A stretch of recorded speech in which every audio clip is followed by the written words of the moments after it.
Hola, buenas tardes, buen día para México. Soy Liliana Donsis desde Buenos Aires, pero en conexión con ustedes, mis amigos y colegas de México, de Distrito Federal y también mis amigos de Guadalajara, que siempre tengo el gusto de ir a visitar, de leerlos y además que me lean. Soy psicoanalista, en la actualidad presidente de la Escuela Freudiana de Buenos Aires, y bueno, aprendiendo mucho en este tiempo de lo que nos ofrecen las tecnologías. Nunca imaginé, aunque lo sabía, nunca imaginé que iban a sernos tan útiles, tan indispensables en un momento como el de hoy, en el que todos y cada uno padecemos de esto que está ocurriendo, una pandemia que se esparció por el mundo. Ni en Buenos Aires, ni en Ciudad de México, ni en Guadalajara, ni en Puebla. En ningún lado la pandemia es exclusiva. Se esparció por el mundo y aunque estén buscando su origen en las distintas latitudes, cuándo y cómo, incluso he leído una nota que planteaba que el COVID se puede encontrar sus rastros hace 20 o 25 años atrás. De todas maneras, a nosotros nos ha tomado por sorpresa. En el mes de enero, cuando leí por primera vez la aparición del COVID en Wuhan, China, pensé, bueno, qué problema que tienen allá tan lejos de Latinoamérica y, como dicen, del fin del mundo, Argentina. Del fin del cono sur, Argentina. Lo pensé así.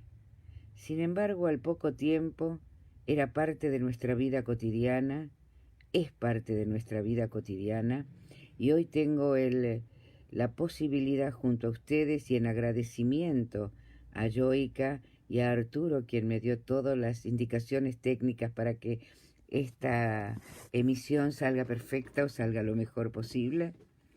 Bueno, hoy voy a hablar ya no del COVID, de esto que hemos llamado el virus, sino de qué significa y qué implica para los niños. Como todos saben, me he dedicado al psicoanálisis con niños, mis libros, cada uno de ellos está vinculado con el psicoanálisis, la práctica y la reflexión desde el punto de vista psicoanalítico de la subjetividad y la niñez. Últimamente me llaman, no sé si es un honor o qué, consultora en psicoanálisis con niños. Bueno, quiero hoy centralizarme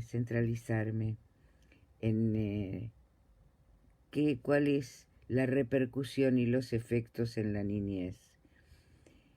Estuve leyendo y estuve tratando de informarme la situación pandémica en México, para no hablar solo de la experiencia que tengo aquí muy cerquita, sino la que tienen también mis hermanos latinoamericanos, mis hermanos mexicanos, que siempre han sido tan, no me canso de decirlo, tan generosos con los argentinos cuando tuvimos que emigrar.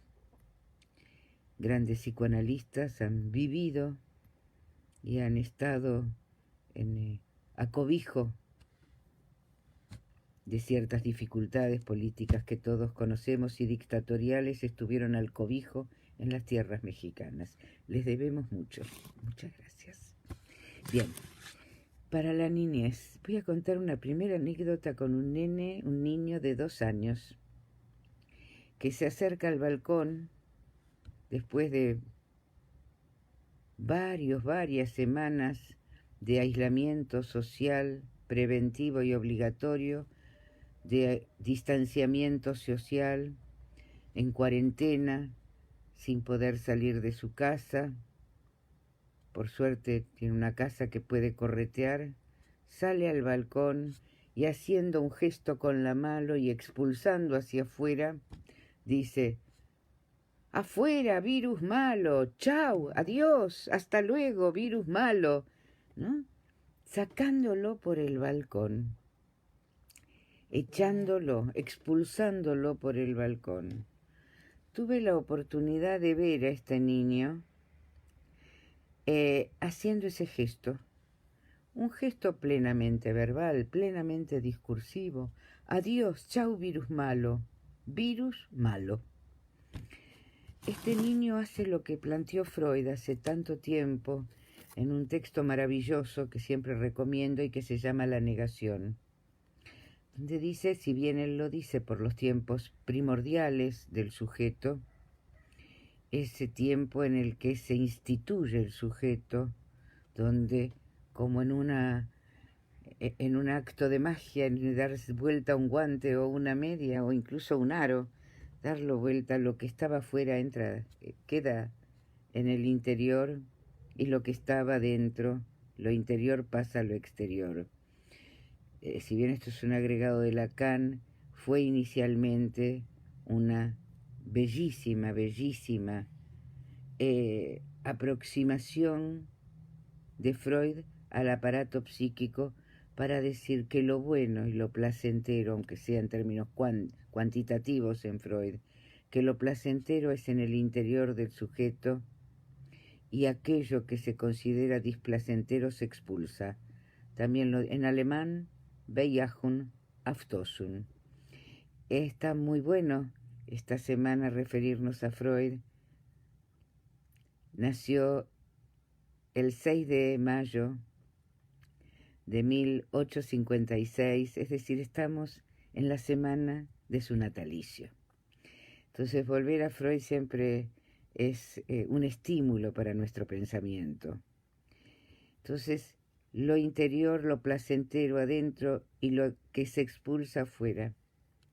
Hay un cuento muy interesante de Goethe, que Freud también tomó, donde él le compran unos juguetes, unos cacharros en la feria, se va al balcón o a la ventana de su casa y para gracia de sus vecinos que están enfrente comienza a tirar por la ventana uno a uno de los cacharros, uno a uno de las vasijas, que claro, por supuesto, cuando se caen se rompen, sus vecinos se sonríen y él sigue con el juego, pero tanto Freud como Goethe interpretaron esa caída, ese echar afuera. Hay que echar afuera lo malo, lo displacentero.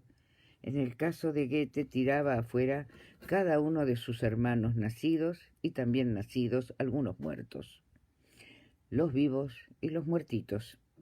Los echaba con sus juguetes, esos cacharros, descrito así, hacia afuera, como este nene de apenas 2 años que con sus pocas o muchas palabras echaba afuera, uno por uno, al virus malo. ¿Ese es el COVID-19 en la experiencia de un niño, en la experiencia de la niñez? Algo que no debe ser incorporado y que debe ser expulsado radicalmente, además de decirle malo. Con qué pocas palabras un niño de 2 años, por supuesto muy lúcido, puede expresarnos la vivencia, la posibilidad de un niño, de la niñez, de atravesar esto que ha llegado también para ellos de sorpresa.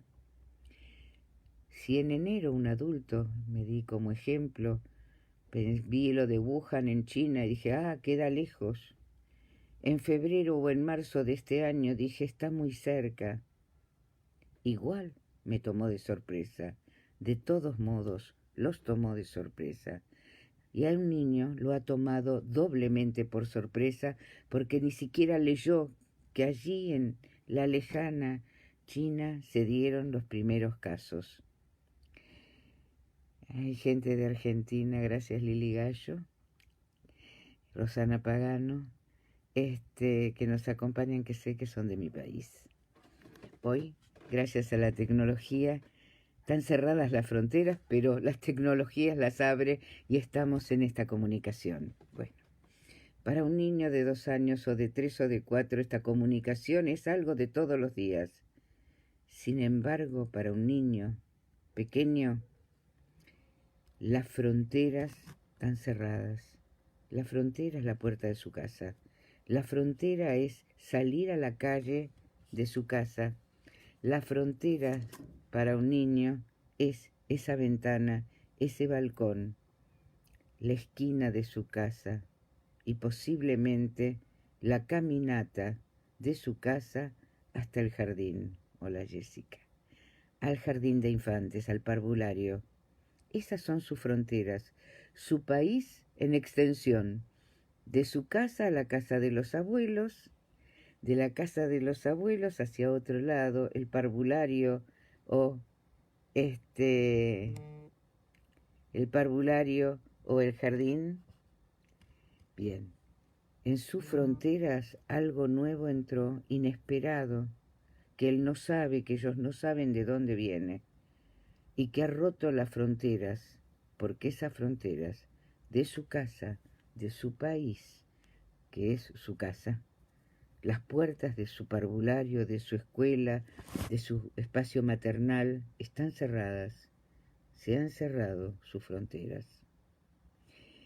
Por supuesto que esto no es sin consecuencias en su subjetividad.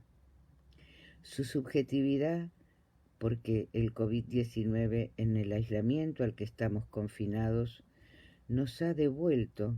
Claro, también voy a hablar de este niño, lo voy a tomar como ejemplo, así como Freud habló de los ejemplos de niños, algunos por él conocidos y otros no. Este pequeño niño también está feliz con su aislamiento social, preventivo y obligatorio, porque desde hace 1 mes y medio, hasta el día del próximo lunes, que según los decretos de aquí de Buenos Aires le van a permitir salir a dar una pequeña vuelta por su barrio, las fronteras se le van a abrir un poquito, también han estado felices porque ha podido estar con mamá, papá, mamá, ¿no? Deambulando por su casa, es la edad del deambulador, jugando todo el tiempo con mamá, papá, mamá. Entonces ese virus malo que él quiere sacar por la ventana también ha tenido para él la posibilidad de una cercanía muy importante con papá y mamá, papá, en tiempos en los que están en su casa mucho más que cuando salen a trabajar.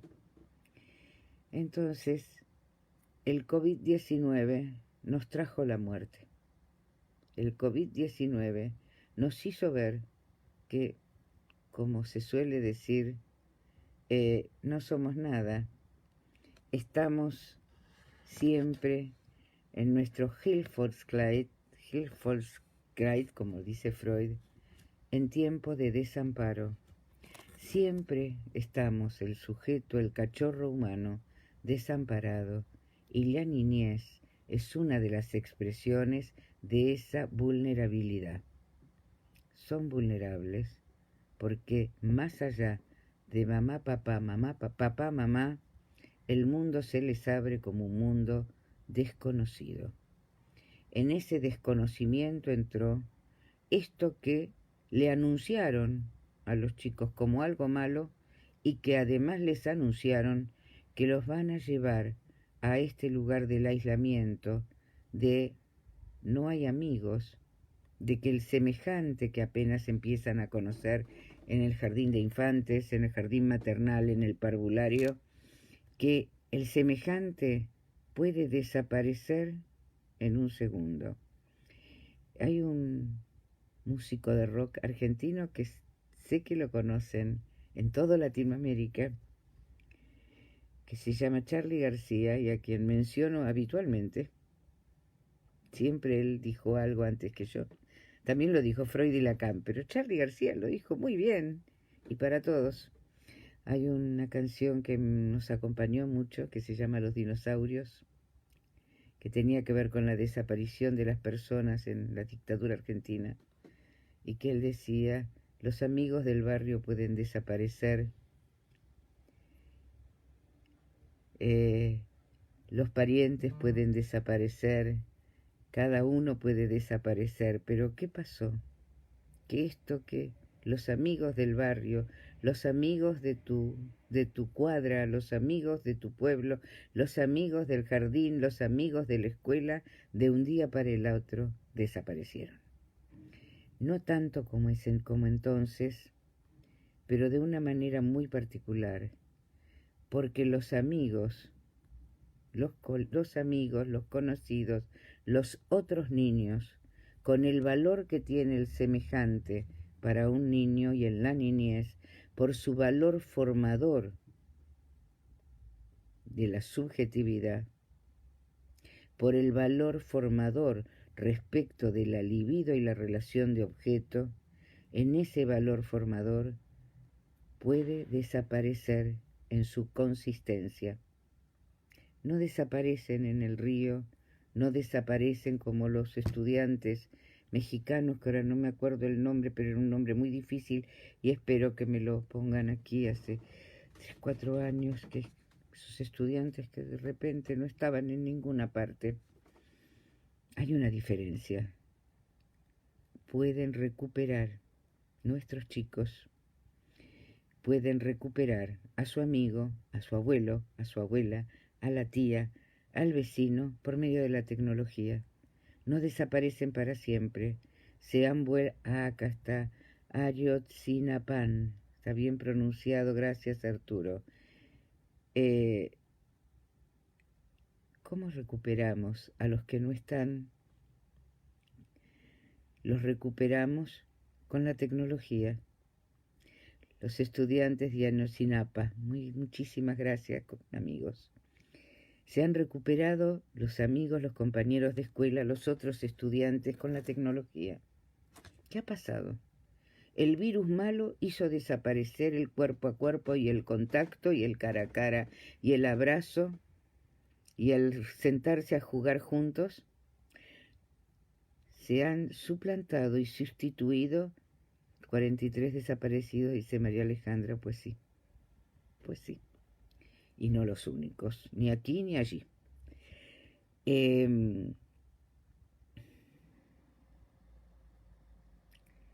Pero los amigos del barrio, los amigos del jardín y de la escuela, gracias a la tecnología, pueden aparecer en el Zoom, pueden aparecer en Classroom, en Google Classroom, pueden aparecer en el Skype, pueden aparecer en la videollamada, es decir, están, pero con una condición importante respecto de lo que es el sujeto para el psicoanálisis.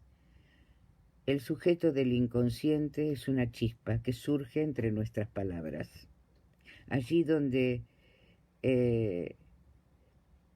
una palabra por otra, Freud nos dice que no es lo mismo signorelli que signor, ni Botticelli, y todas las asociaciones que hace aquel compañero de viaje en tren para llegar a decir que sin sexo las cosas no tienen mucho sentido.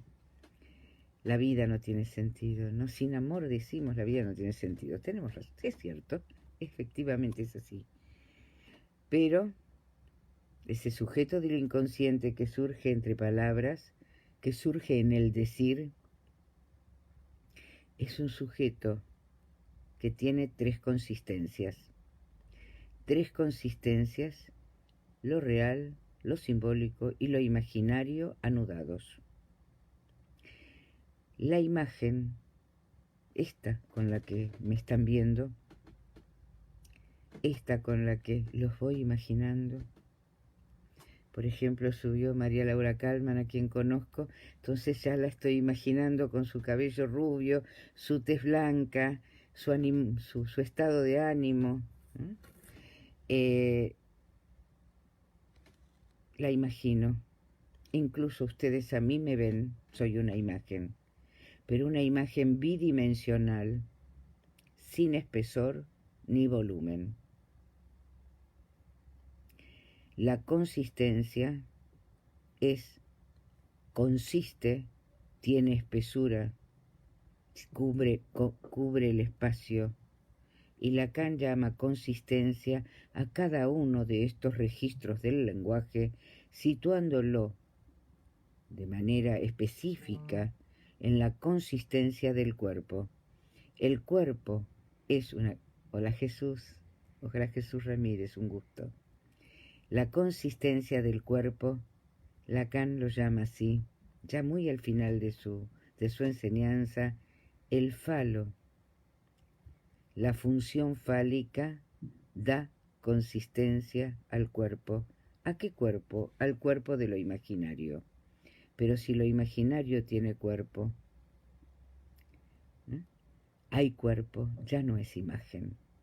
La imagen sola no es el cuerpo, es imagen. Entonces, si los amigos, los colegas, los niños de la escuela pueden reaparecer a partir de la tecnología, a partir de estos aparatos que nos juntan, nos enlazan, nos producen intimidad y cercanía, aparecen en bidimensionales, aparecen en alto, en ancho y un poco de perspectiva, pero sin consistencia de cuerpo. Lo imagino como en el cine, pero tiene que ser cine 3D para que haya volumen, ¿no? Y cercanía distinta que en la bidimensión. Entonces, los niños han pasado, a partir de este virus que se esparció por el mundo, han pasado a tener contacto con el otro a través, fundamentalmente, por lo menos en este mes y medio, a partir de la bidimensión, lo bidimensional. Yo tengo la impresión de que como no sabemos cuándo va a terminar esto, la vacuna está bastante lejos, por lo menos no en los próximos meses, no en lo inmediato. Puede ser que aunque se flexibilicen el modo en que llevamos la cuarentena adelante, es muy probable que ese tiempo podamos preguntarnos todas las mañanas si es un tiempo finito o infinito.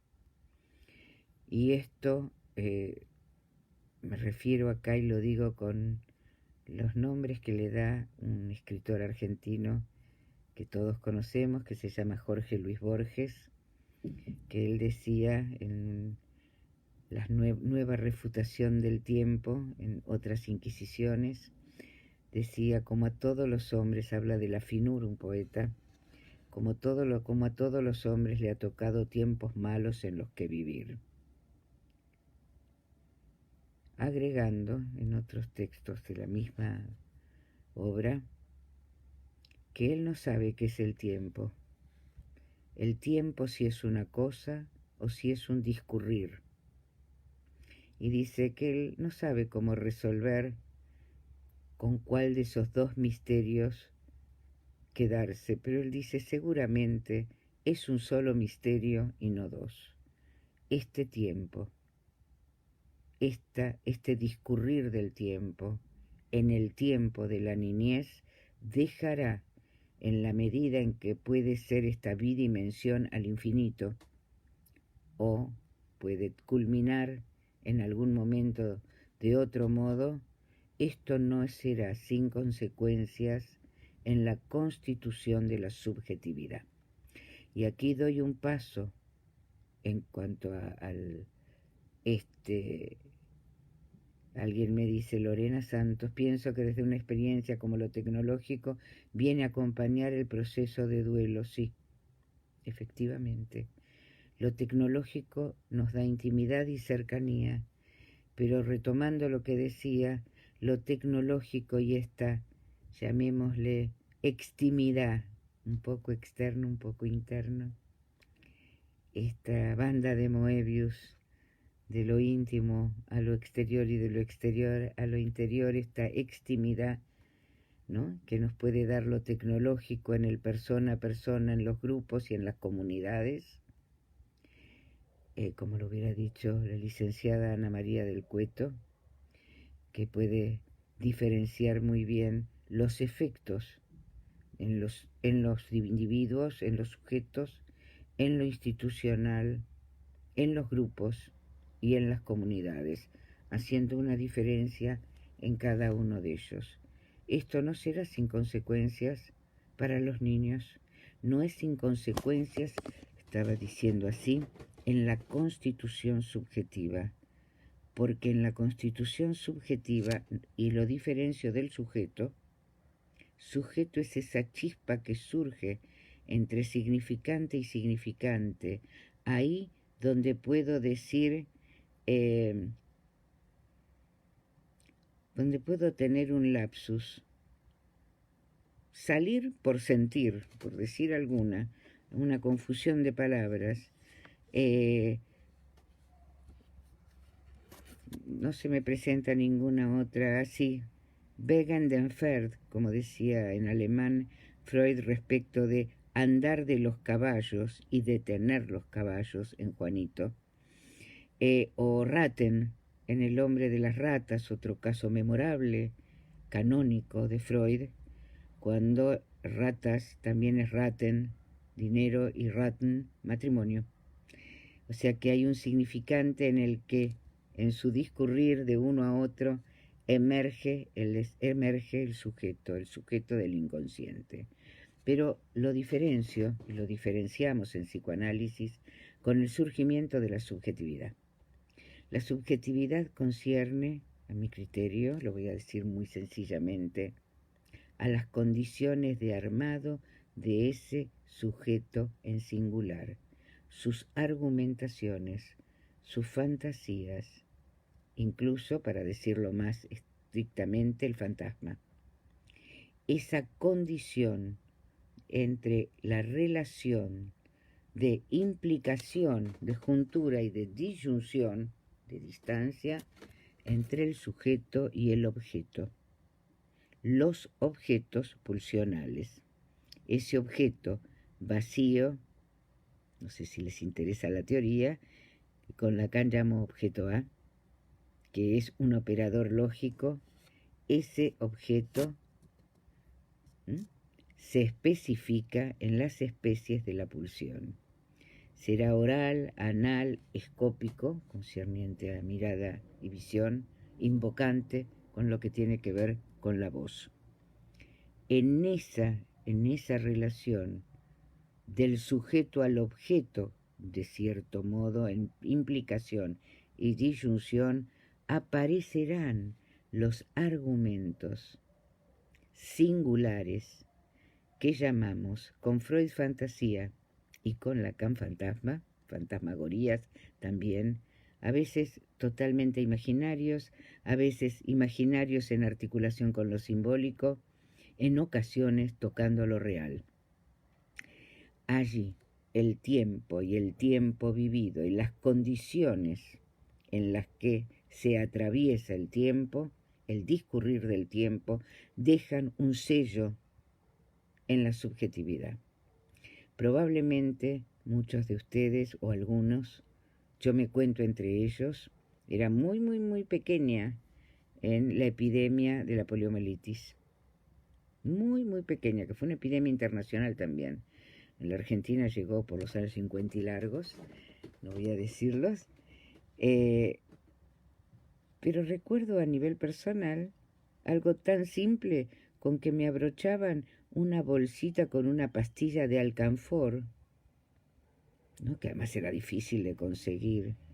Para mí, la poliomielitis de niña era sinónimo de bolsita de alcanfor. ¿Qué sabía de lo que podía traer? Nada.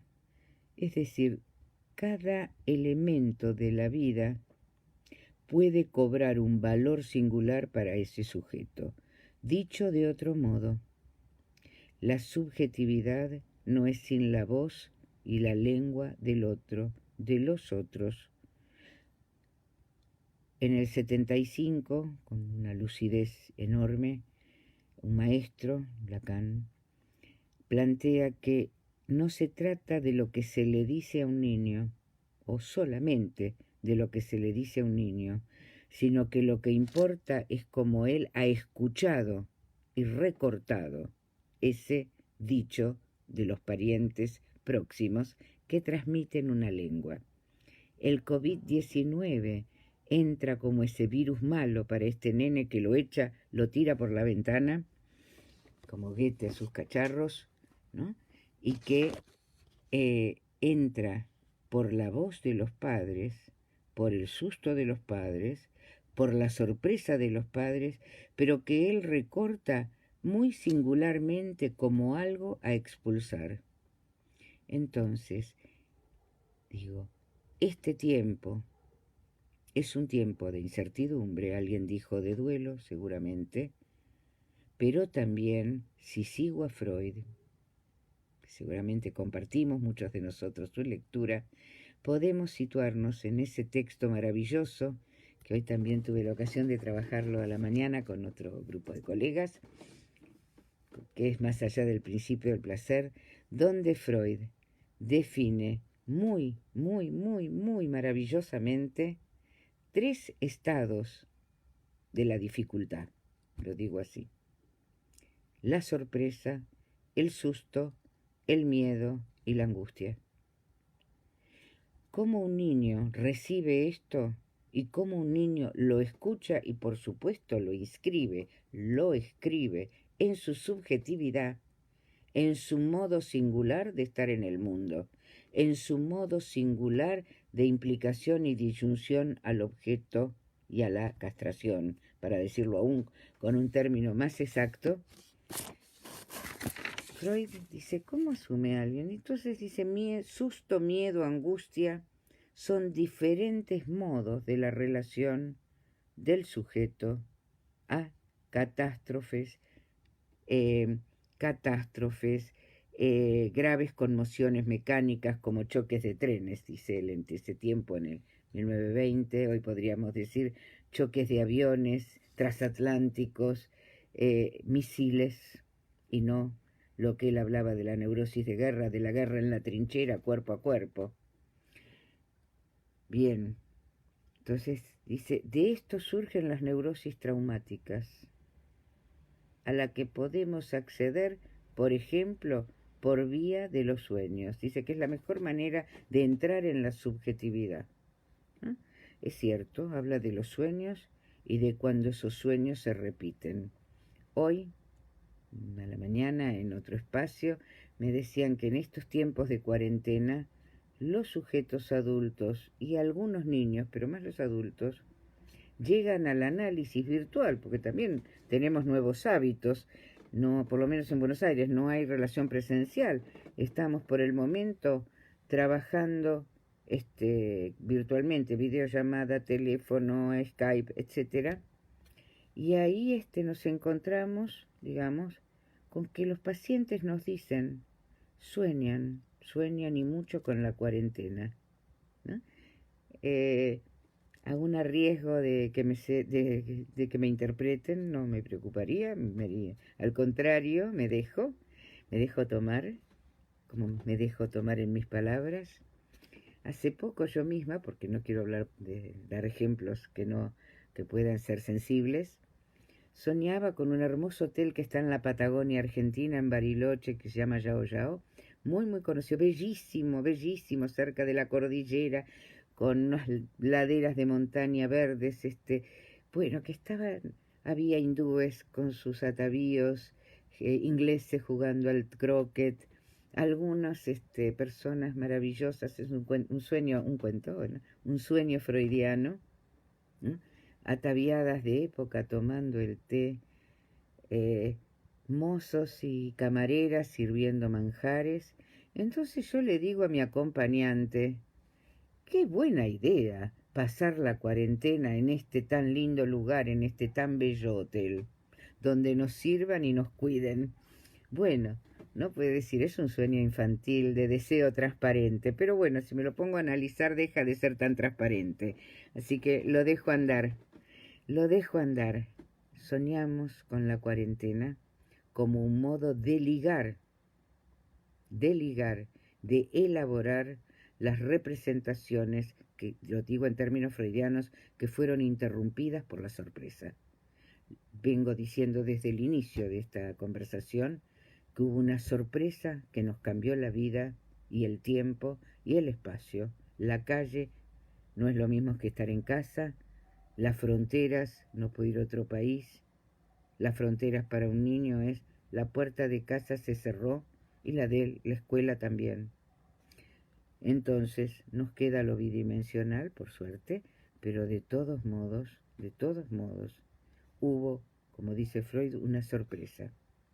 No estamos preparados para la sorpresa y esta sorpresa puede ser absoluta y totalmente disruptiva. Disruptiva para el sujeto y la subjetividad. Vuelvo a hacer esta diferencia.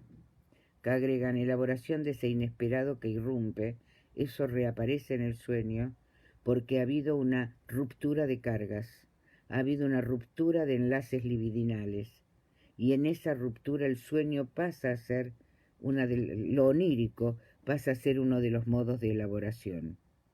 Los niños sueñan, como ese sueño casi de Walt Disney, de Disney World, de estar en el mejor de los lugares, con un paisaje bellísimo, ¿no? Sirviéndonos bellísimas manjares, excelentes manjares. Un sueño infantil. Horacio Fernández, voy a tomar el creador literario del fantaseo para hablar de los juegos de los niños, te lo agradezco. Lo veo acá entre los comentarios. Te lo agradezco porque pensaba ir culminando mi exposición con ese texto para hablar del juego, que era el último punto de nuestra reunión de hoy. Entonces, después de graves conmociones mecánicas, decía choque de trenes, agregamos guerras, surge lo traumático y algunos neoconductistas lo llaman estrés postraumático. Me molesta llamarlo así, pero si es que no se usara para medicar a la gente, si se usa como descriptivo estoy de acuerdo, si se usa por el neoconductismo como esto que irrumpe, que hace un desligamiento de cargas y que efectivamente es postraumático, pero yo lo corrijo y digo es traumático. Ahora, lo post es cuando esto se envía a medicar. La medicalización de la sorpresa, el susto y la angustia, creo, yo no apuesto a eso y espero compartirlo con ustedes.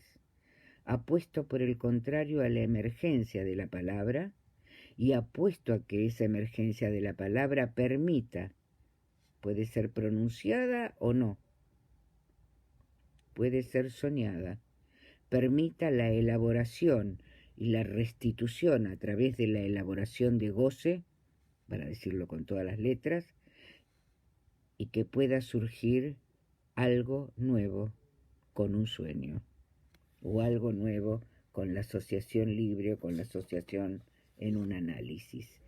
Entonces, ¿qué nos trae el COVID? Por ahora, yo creo que todavía no se puede concluir porque no tenemos ninguna precisión sobre esto que está pasando en este momento. Necesitamos efectivamente de un tiempo de elaboración para no apresurarnos en conclusiones que todavía no son precisas y mucho menos concluyentes. Se ha hablado mucho de la pandemia y del COVID y de lo que nos pasa y de los duelos. Se ha hablado mucho. Yo misma hoy estoy hablando demasiado, mucho más de lo que pienso. Pero es necesario decirlo, de todos modos, como un pretexto para seguir elaborándolo. Hay mucho aún por decir y por hacer. Todavía no conocemos cuáles son los efectos de esto que hoy, en lo real, nos está pasando. Entonces, susto es la sorpresa, aquello que sobreviene en lo real, un avatar de lo real, que interrumpe.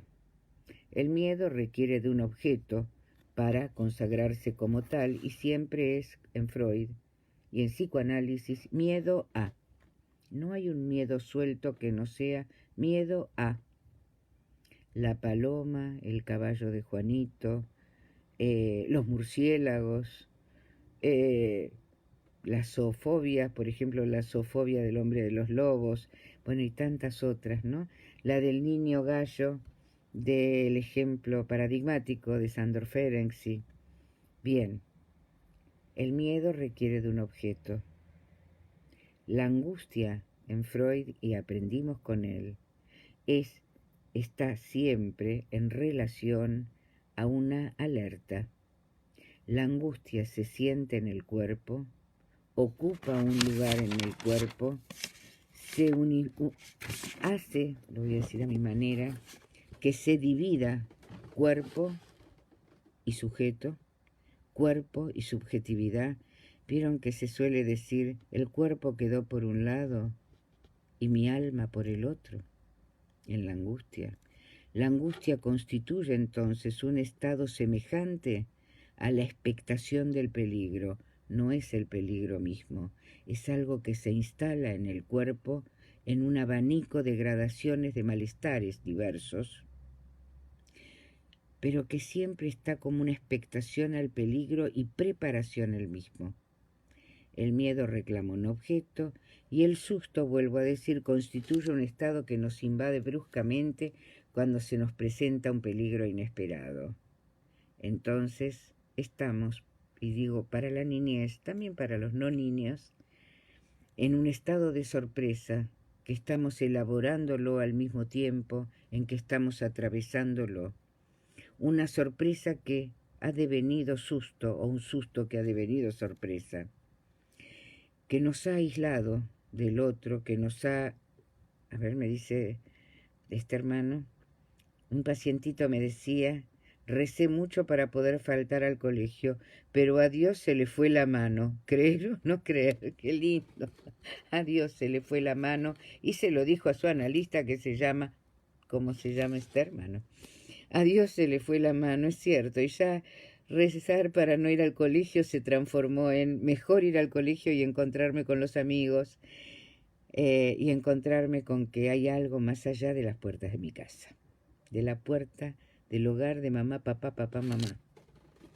Escuché a este mismo nene que quería echar al virus por la ventana, que lo echaba por la ventana, pero con profundo, profundo placer y entusiasmo, que le pregunté, ¿qué estás haciendo? Estoy con mamá, papá, papá, mamá, porque claro, estaban todos en la casa, papá, mamá, mamá, papá. Él era feliz, pero después extrañaba a los amiguitos, y entonces a falta de amiguitos le hablaba al gato, al perrito, al muñeco. Bueno, trataba de hacer de los amigos un símbolo, algo que sustituye lo ausente. Gato, perro, juguete, camión, empezaron a ser o empiezan a ser para los nenes chiquitos una sustitución de lo ausente, del amigo ausente.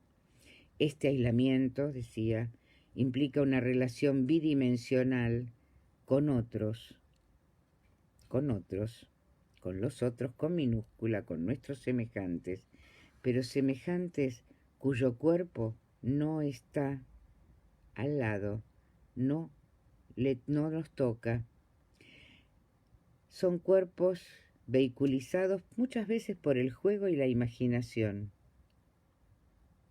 El gato, el perro, el muñeco, el peluche, la bicicleta, el pizarrón, lo que fuera, la música, los smart telephones y los teléfonos, todo puede ocupar el lugar del otro con minúscula, del semejante, del amigo, del vecino. En este sentido, quería agregar algo que he pensado muchas veces y que tal vez no sea nada novedoso, lo es para mí. ¿Cuál es el lugar que ocupa la tecnología y que en esta situación estamos desbordados y facilitados por la ttecnología?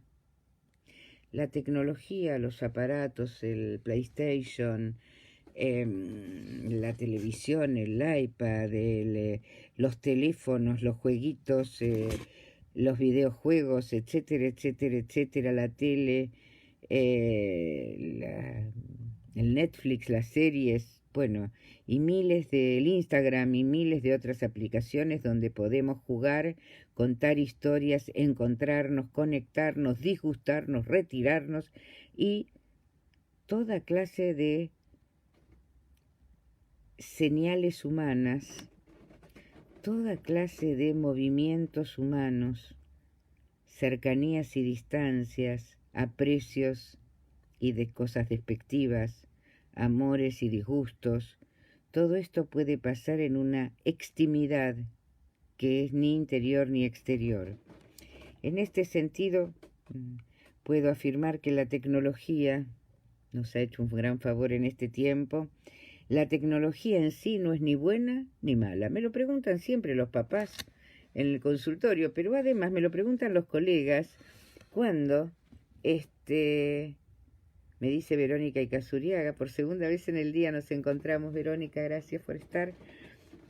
Nos encontramos, dice, en mi caso he ido viendo retrocesos psíquicos en la mayoría de mis pacientes niños y que en los primeros días festejaban el aislamiento y seguramente no se sigue leyendo, hoy ya no tanto. Maru Detke, ayer una alumna de 4 años en un audio por WhatsApp me pregunta, Senio, a la mañana, ¿se va a ir supongo el virus? Bien, está como el nene del balcón, Maru, tu paciente, tu alumna. Entonces, la tecnología, quiero agregarlo, esta que nos presta ayuda, no es ni buena ni mala, depende cómo se la use. Ayer leía, pensando en agregar algo para el día de hoy, una serie de notas del UNICEF, a mí me gusta leerlos, las cuestiones que plantea, porque a veces tienen notas excelentes respecto de infancia. En UNICEF hablaban de la tecnologización actual y decían justamente esto, ¿no? Que puede tener un aspecto propiciatorio y un aspecto poco propiciatorio. El propiciatorio es ¿dónde están tomando clases los niños? Por vía virtual, por Google Classroom, por ejemplo, en plataforma Zoom. Pero también, dice, el universo de la tecnología y particularmente con la privacidad que otorga, por ejemplo, los teléfonos inteligentes, el smartphone, que se puede usar de modo individual y personalísimo, también los ha acercado a los niños al grooming, es decir, a ciertas problemáticas sociales actuales y, por qué no, subjetivas y perversas respecto de el abuso sexual infantil, la provocación inadecuada de la sexualidad de los adultos a los niños, en fin, y una serie de cuestiones para que tal vez coincida con mi propia abuela en este momento, para las cuales los niños aún no sé si están preparados subjetivamente para afrontar, y además para las que no pueden dar su consentimiento. Bien, la tecnología entonces tiene estas dos caras, depende, digo, cómo se la use. El asunto para mí también, uno de los problemas acuciantes, es que la tecnología puede suspender la subjetividad de un niño. Puede suspender la subjetividad en el punto en el que un niño puede quedar atrapado en las imágenes bidimensionales que se le brindan, en las redes de juegos, en el buen sentido, porque bueno, de repente un chico tiene un amigo en Australia y yo tengo mi amiga en Guadalajara, mi colega y amiga Xochitl Romo en Guadalajara, y bueno, puedo ponerme a jugar en red con ella a cualquier hora del día o de la noche.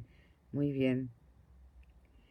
Una pacientita, Matilde Molina Ferragut, una paciente de 6 años me decía que toda la culpa es de los chinos. ¿Quién son para ella esos chinos? Amenazantes y debe ser culpables, ¿no?, de esto que está ocurriendo. Acá Estela Maciel, la quiero mencionar porque me ha llegado la aprecio mucho, es de una provincia argentina. Estela Maciel, excelente analista. Y Lili, ibas a hablar del niño y la tecnología, no te encontramos en el Face. Bueno, después le contesto porque parece que ahora me encontró y me lo pudo enviar. Bien, avanzo un poquito más entonces. El tema de los niños atrapados en la tecnología, los adultos también, en las series o en la tecnología o en lo que fuera, pueden quedar atrapados de modo autístico. No son autistas, por supuesto que no. Conocí un nene que se levantaba a las 4 de la mañana para poder jugar en red. Creo que que está de moda, que estuve de moda este último tiempo, el Fortnite o algo así, porque jugaba a las 4 de la mañana con un chico que vivía en Francia, quien no conocía y que se entendían prácticamente por señas a partir del juego. No se necesita ni siquiera hablar el mismo idioma, el idioma es el del juego, en ese sentido del juego. Producen adicciones, producen distanciamiento, ¿no? Cuando un chico está tomado por la cámara, tomado por la tecnología, a tal punto que podríamos imaginarnos alguna pintura en donde un niño, y debe haberlas, en donde un chico o un adulto, un sujeto, está tan capturado por la imagen que puede entrar en ella. Y cuando digo esto me acuerdo de Woody Allen con La Rosa Púrpura del Cairo, no sé si se acuerdan, que la espectadora del cine estaba tan fascinada con la película que iba a ver todos los días a la misma hora, que en algún momento en su fascinación entró a la pantalla del cine y jugaba la escena con los personajes del cine, constituyendo ahí una escena fantasmática,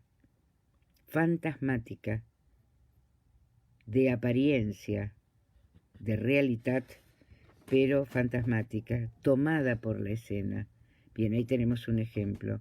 Los niños pueden estar tomados por esta escena y teniendo en cierto momento un valor de objeto autístico, como los autistas, en vez de que sea o como un autismo, lo digo con todo respeto, me importa el tema, trabajo mucho el tema, en vez de que sea un lazo con el otro semejante, la computadora, el juego en red, se transforma en un objeto autístico que va de la mano con el niño y que el otro, del otro lado, poco importa, porque importa la respuesta funcional que aparece en la pantalla del juego en red, que a veces deja de ser un juego para transformarse en otra cosa. Entonces, el juego, y ahora voy a lo que decía recién ese colega del texto de Freud, el poeta y la fantasía, si lo tengo traducido, texto de 1908, pero siempre de enorme vigencia. Igual quiero leer algo acá de Juan Carlos García, se me fue a ver si puedo bajar, sí, ahí está. ¿Cómo será el regreso al colegio de estos niños que ahora sustituyen lo ausente? Leo algo más. Ayer un pacientito me contaba una pesadilla y cómo le está costando dormir. Aquí el sueño no pareciera que aparece como un tiempo de elaboración. Y Rosana Macedo, lo escucho desde Brasil. Muy bueno el tema, muchas gracias Rosana. Muy obrigado. También voy a tomar esto del sueño y el no dormir. Creo que hay que diferenciar, como lo hace Lacan y al que siguen a Lacan. Estaba hace un ratito por ahí alguna colega, Sandra Iribarne, que lo estamos trabajando, que donde Lacan diferencia el sueño del dormir, Freud también lo ha hecho, y no sería tan difícil hacer esa diferencia por cada uno de nosotros. Se duerme, pero a veces en el dormir aparece una imagen, aparecen imágenes que pueden ser relatadas. El sueño, ¿qué es el sueño sino un relato del sueño? En ese relato del sueño nos advertimos, sea un sueño de un niño como el de las fresas frambuesas, sea como ese sueño que recién conté. Acá Arturo, cuando un niño, quiero leerlo, habla del virus, le da cuerpo, lo materializa, pregunta, ¿cómo elaboran algo invisible microscópico? Bueno, algunos de los ejemplos que nos daban recién los colegas y amigos era el virus lo traen los chinos, los malos, los culpables. Eso también lo dice un presidente de un país, que, no, bueno, se lo acepta a un niño, no a un adulto con un cargo importante. ¿Qué es el virus? El malo. Lo malo que hay que expulsar. Esto que dice Freud en La negación, lo displacentero que irrumpe, asusta, nos sorprende y asusta, y que además por ese mismo motivo produce un goce tal que se requiere ser expulsado, expatriado, dejarlo afuera. Por eso hablaba de la materialidad de lo invisible. Ha cobrado en el nombre COVID-19, virus malo, o como lo querramos llamar, o según la denominación que se le dé, ha cobrado una materialización verbal. Nadie lo vio, lo pintan, ¿no? Así macroscópicamente, como una coronita llena de astas. Bueno, Natalia Méndez, que gracias. Lo pintan así, como si fuera una mina llena de, o un asteroide lleno de montañitas cilíndricas. Es tal vez un imaginario de lo invisible. Esto dicho con ese nombre simbólico, COVID-19, esto llamado, ¿no?, este virus malo, se materializa con palabras porque nadie lo ha visto. Es verdaderamente, como lo llaman, el amigo invisible o el hombre invisible o el detalle invisible. Incluso podría ser das Ding, la cosa a la que no tenemos acceso. La cosa, Freud decía, la cosa que va de la mano con la vivencia de satisfacción, solo que esto va de la mano con la inminencia del peligro. Pero porque tiene nombre, lo puedo manifestar. Le pusieron un nombre y una imagen, la coronita. Creo que es una, visto macroscópicamente, por supuesto, con un microscopio agrandado. En lo personal, Lorena Santos, yo voy bien. Mi hijo de 6 años hace virus de plastilina y juegan con su hermana de 2 años que son perseguidos. No se ve más. Bien, estamos ahí, en lo interior, en lo desconocido, increíble pero real, real e imposible, como la vivencia de satisfacción real a la que se quiere tocar y volver en sueños y epifanías, en sueños y palabras, pero que resulta intocable y sin embargo produce consecuencias. Cuando ahora me doy cuenta que tiene nombre, me dicen, sí, tiene nombre, y porque tiene nombre se relata. 2 ejemplos infantiles. Un nene de 5 años, ya que parece que gustan los ejemplos, le dice a su primita que tenía 1 año menos, 4, no, es la nena de 5 y el niño de 4, el varón de 4, que le dice, no, porque va a venir ahora el calamar gigante y te va a comer, y el calamar gigante te va a destrozar. Y la nena, ante la superioridad y violencia del primo varón, le dice, no, el calamar gigante no existe. Y el nenito de 4 años le dice, si lo puedo nombrar, existe. Bien, existe, es real, como dice Yanira López, por sus efectos y consecuencias.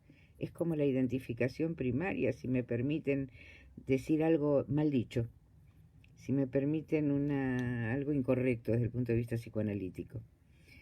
La identificación primaria, cercana a esto con lo que empecé a hablar, de lo que se incorpora y lo que se expulsa, esto que es entre interior y exterior, y por eso hablamos de extimidad, ¿no? Entre el adentro y el afuera, es precisamente esto que en la niñez tiene efectos, pero que no es una operación constitutiva tangible, es tangible clínicamente por sus efectos. Con el virus los efectos empiezan a aparecer. Por ejemplo, en el insomnio, en lo que estábamos, Dormir y soñar no es lo mismo, tal como aparece en el año 73, creo, en Los nombres del padre. Dormir y soñar no es lo mismo.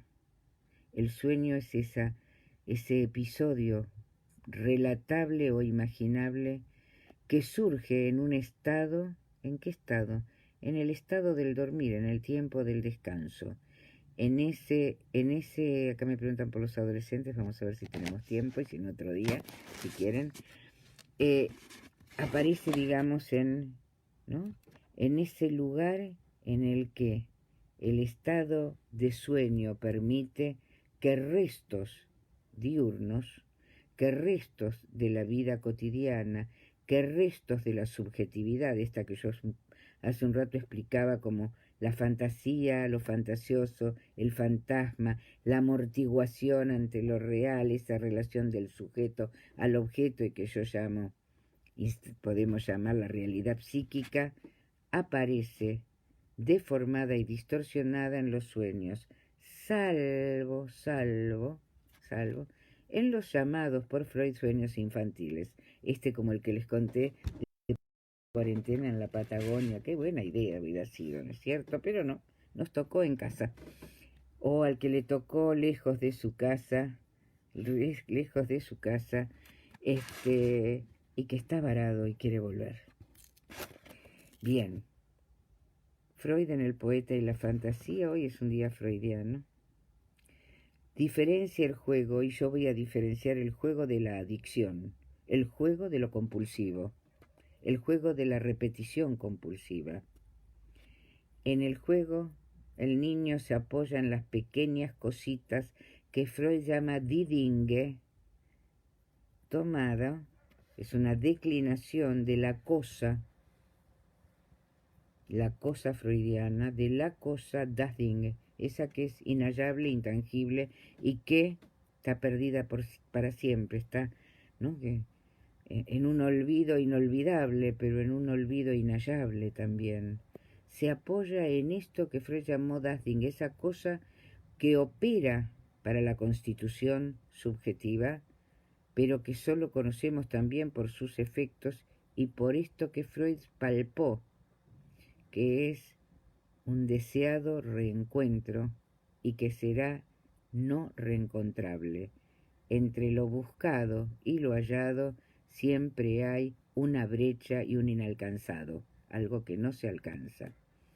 Entonces, el juego se apoya en las pequeñas cositas para generar argumentos de esta subjetividad allí donde todavía los argumentos escasean. El niño argumenta, inventa, pone a prueba pequeños argumentos de la vida cotidiana bajo la fórmula del símbolo. Aparece y desaparece como el carretel del nieto de Freud. De repente entramos, el otro día me contaban, la carpa, un nene le regalaron una carpa y entonces entra la carpa, ¿no? Y entonces el mismo nene del balcón, el que sale al balcón, 2 años, entra la carpa de indio y entonces dice, ahora voy a prender la luz. Entonces hace que toca un botón, inexistente por cierto, pero existente en lo simbólico imaginario, toca un botón y dice, ahora hay luz, puedo jugar a arreglar, y entonces juega que es el médico de sus peluches, de sus muñecos.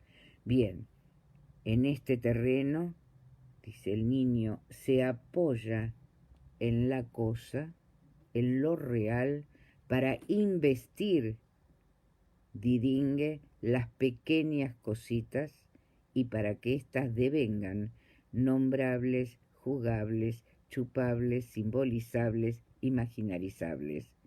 El juego. Hay muchos niños que juegan al COVID, como mencionaba recién la colega, que decía que entre 2 niños, una niña y un niño, ¿no? Jugaban a que venía el COVID, ¿no? Venían los malos y hay que enfrentarlos en una cruel batalla. Bien, entonces, el juego hace de lo real realidad psíquica. Sigo a Freud en ese texto. Realidad psíquica que podemos llamar fantasma para darle una vuelta más. objeto real, de lo real al objeto, del objeto al argumento. Ahí el argumento infantil del juego es el antecedente argumentativo de lo que llamamos, ahora sí para los que me siguen en esto, lo que llamamos fantasma y subjetividad. El argumento lúdico en la infancia es la cuna, la orilla, el límite inicial de lo que será con el advenimiento de la pubertad y del sellado de la posición sexual en la adolescencia, es decir, como decía un grande del psicoanálisis argentino, Jorge Fuckelman, como me decía, persona a persona, en su tiempo, me decía que hay que en el encuentro con lo real del sexo, en la pubertad, se resignifican esos argumentos lúdicos de la infancia. Es decir, que el juego es argumentativo y en él se plasma con las pequeñas cositas que también pueden ser tecnológicas y que también pueden ser por vía virtual, ¿por qué no? ¿Por qué no? En la medida en que sean argumentativas, simbolizables, ¿no? Que tengan una simbología, ¿no? Que allí aparezca enlazado el sujeto al objeto, a los objetos. Entonces, ahí entre lo real y el argumento se va a producir, gracias Vicky Codus, efectos, lo voy a decir tomando tu frase, efectos que van a constituir luego de la pubertad las posibilidades de la asunción sexual definitiva. A veces lo que hoy incluso discurre, pero bueno, no vamos no es tema del día de hoy. Por otro lado, el juego puede tomar un cariz, como decía, adictivo. La pantalla es adictiva, tan adictiva como el chocolate, tan adictiva como el tequila y tan adictiva como la cerveza. Puede ser adictiva como cualquier adicción. La pantalla también lo es. Esa idea de que estoy con el otro cuando estoy solo. Esa fantasía de que el otro no me rechaza, pero no tengo ningún encuentro con el otro. Paciente adulto, lo puedo mencionar, creo que seguramente me dará permiso, le gusta mirar toda clase de películas con las escenas íntimas que él fantasea, pero que no puede llevar a cabo en la realidad, en la vida cotidiana. ¿Por qué? Porque mirando las películas son perfectas. Nada entra en desarmonía. El goce, Lacan lo llamó de cierto modo, ese goce. Nada entra en desacuerdo. En cambio, cara a cara, frente a frente y cuerpo a cuerpo, entra el desacuerdo, el malentendido inherente a los sujetos del lenguaje.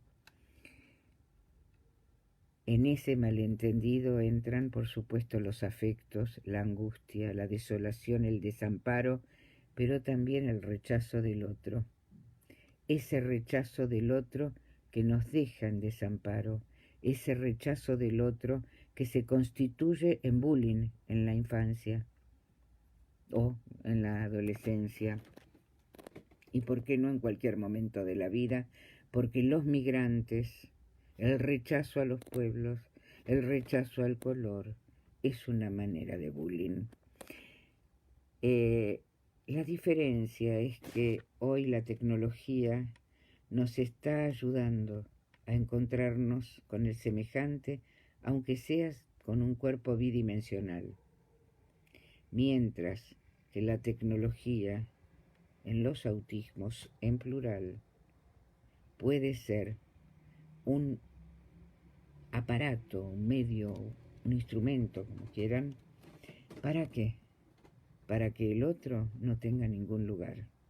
Para, en vez de acercarnos al semejante, exiliarnos de los semejantes. Con dolor, con sufrimiento.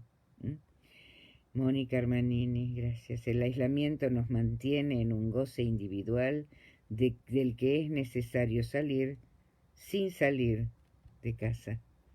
Hoy estamos, Mónica, con cada uno de ustedes. Yo voy mencionando a los que conozco que están: Mónica, Sandra, Verónica, algunos otros que vi los nombres, Maru, algunos otros que a partir de hoy conozco y nos conocemos, tratando de salir del aislamiento, mirándonos a los ojos, escuchándonos, tratando de contemplarnos, de jugar un rato y de que la tecnología no sea una adicción autista, sino un modo de relación al otro. Es lo que espero que surja entre los niños. Que echemos al virus, como hacía este nene, y que entremos a jugar a la carpa tocando el botón para que haya luz. Bueno, muchas gracias, me avisan y me doy cuenta de que ya pasó una larga hora de conversación. Muchísimas gracias por acompañarnos, muchísimas gracias por las preguntas. Si puedo voy a tratar de contestarlas una a una, y gracias por el espacio, amigos y hermanos mexicanos. Los quiero mucho.